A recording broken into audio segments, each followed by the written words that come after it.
everyone. Welcome back to Sticks and Stones. Today, it's a rainy day outside, and I thought I would do a build video as I promised in the introduction video. So today, we're going to be scaping this Waterbox Clear Mini 30.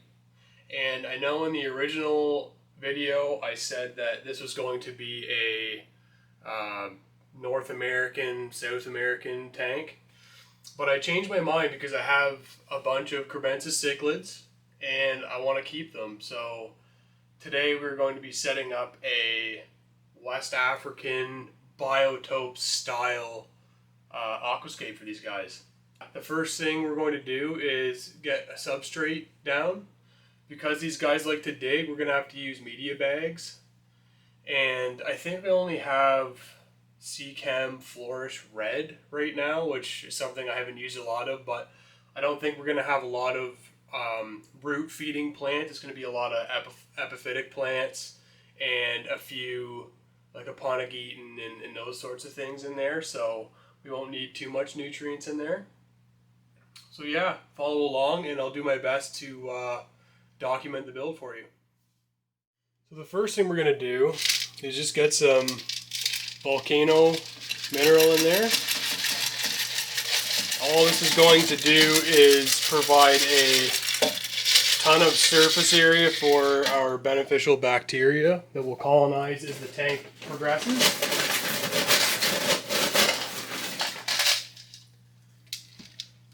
You don't need a lot of this stuff because it's very porous. And all that porous material is going to provide a lot of surface area for the beneficial bacteria to grow.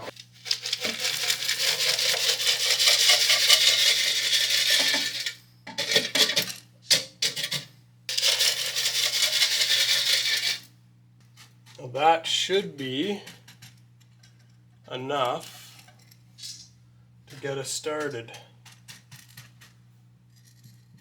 I'm starting to use all this stuff in my aquariums now. I've had really good success with it.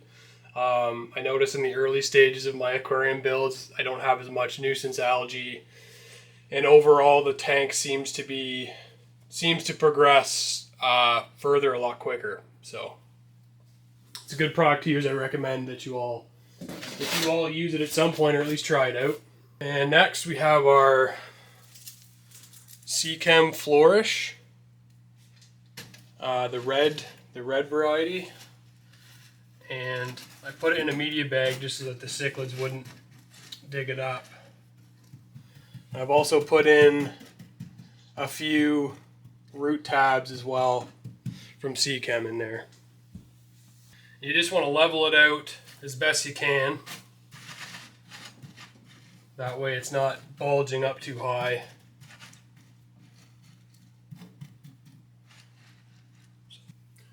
And number 3.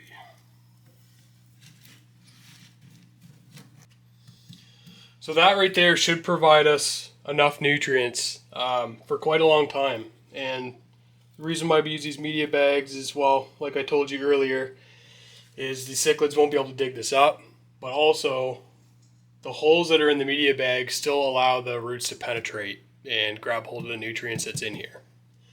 So next we will grab our capping layer, which is just a cheap sand. I don't spend a lot of money on sand. I think there are better alternatives.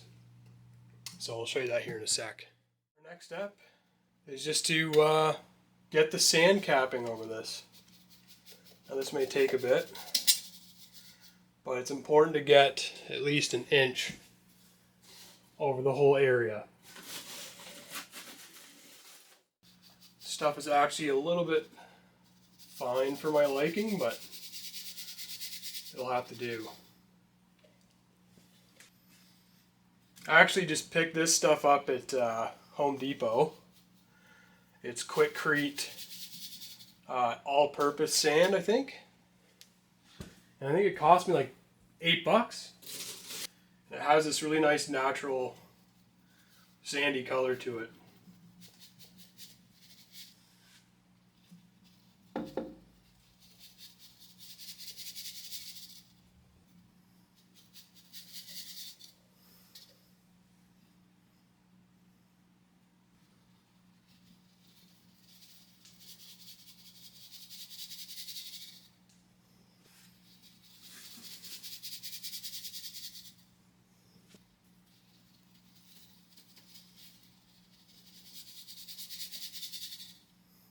Now that should be enough to get our inch of capping over the nutrient-rich substrate. Good way to check is just poke your finger in there. There's lots of depth here, lots of depth there. I think we've hit the mark. So I actually have this nice coarser gravel or sand.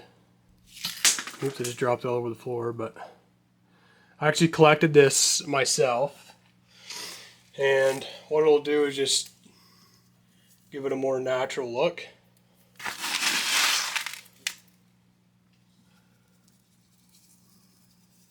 All you gotta do is just scatter it everywhere. In nature, nothing's placed where it is intentionally. Over time, this will mix around into the sand a bit, but that's okay.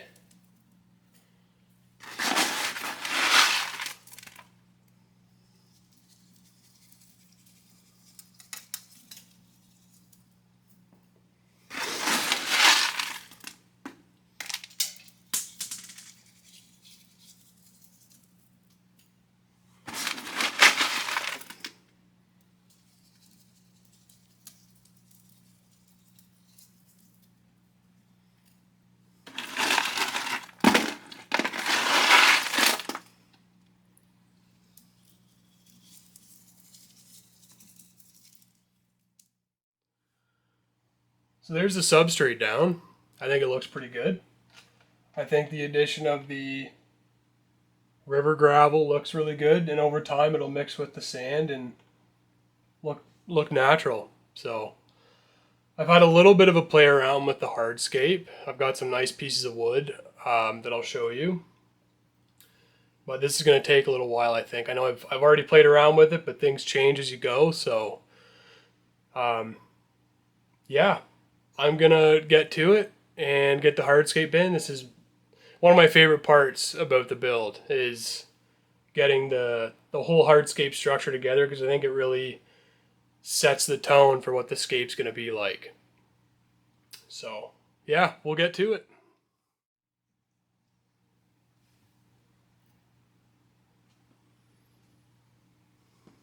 Now these are just some rocks that I found outside.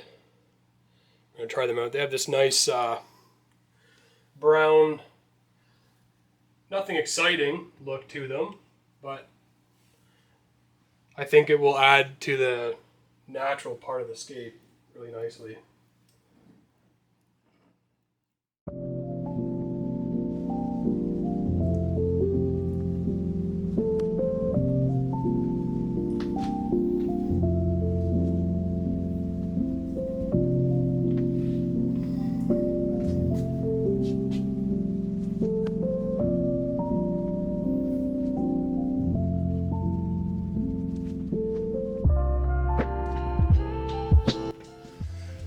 This piece here is just a little too straight up for my liking, so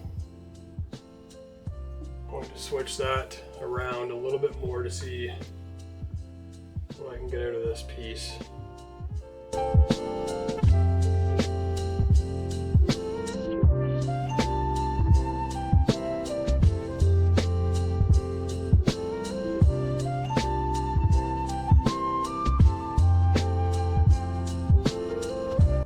Yeah, this is really starting to come together. Really liking it. Just gonna get a few more rocks in there, and then we'll get to gluing.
hardscape is done. I've added in some nice touches in here.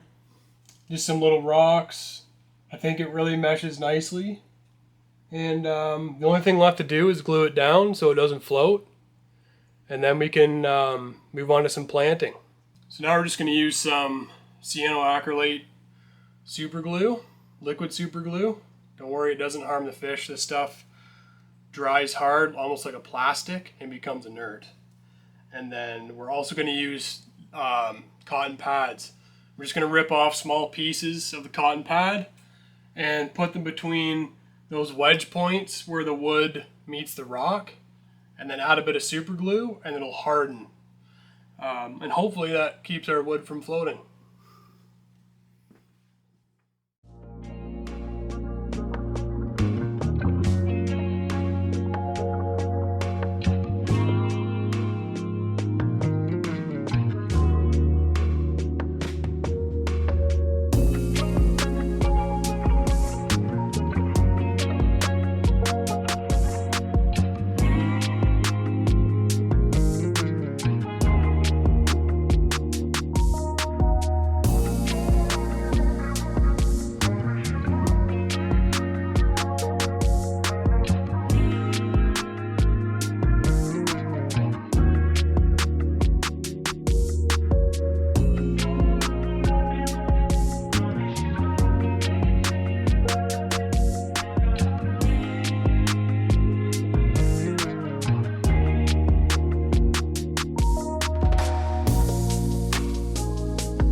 Okay, hardscape's finished, and I like to plant my tanks with the tanks filled up already. That's just a preference of mine.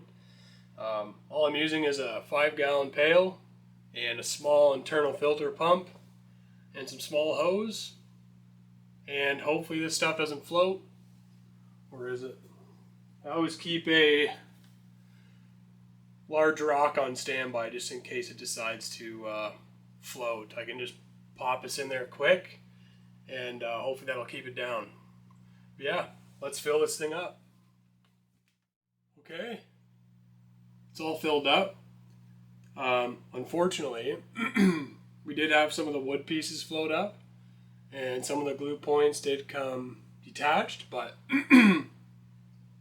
that's okay. It happens to all of us. And the key thing is to not panic. And like I said before, have a couple heavy rocks on hand, and when they do start to float, plop them in there. These ones here might have to be in there permanently, but I don't know yet. Once these pieces of wood get waterlogged, we'll try it out. We'll try lifting those rocks off and see if they float. But until then, I think it looks pretty good, and we can carry on with some planting. So I'll show you the different plants that I have. So we've got some different kinds of Anubias. I took the tags off of them, so I totally forget exactly which species of Anubias these are. But they're fairly common. I just got them in an Anubias starter pack. So these are common Anubias that you would see in a lot of planted tanks.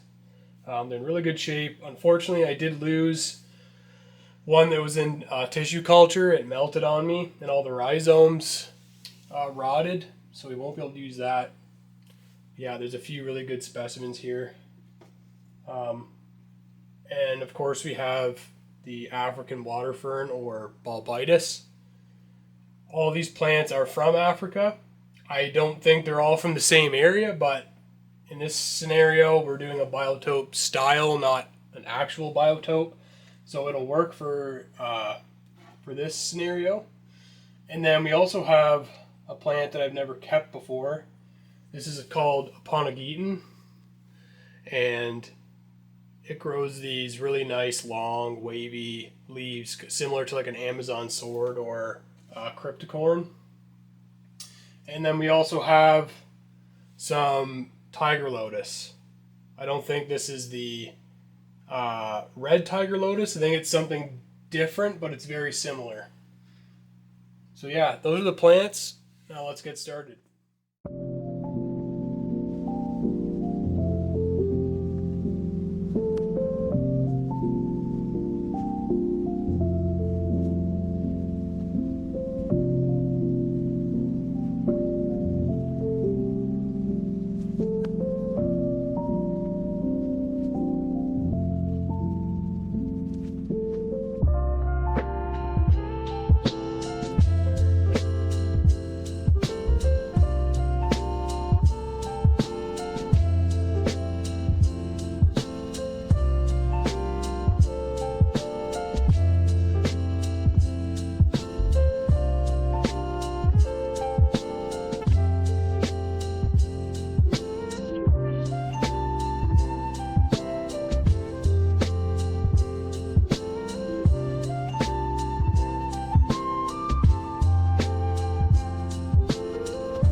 Alright guys,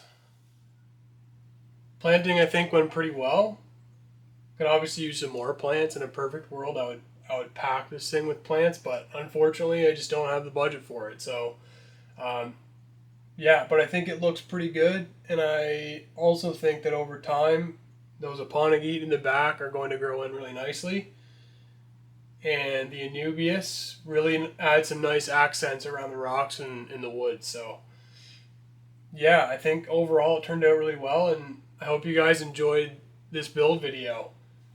This is my first build video for the channel. If you have any questions or comments or recommendations or anything like that, feel free to leave a comment, and I'll do my best to get back to you. But yeah, I'll leave it at that, and you guys can see the final shot after the filter's installed and after the water's cleared up. Thanks again, everyone. Take care.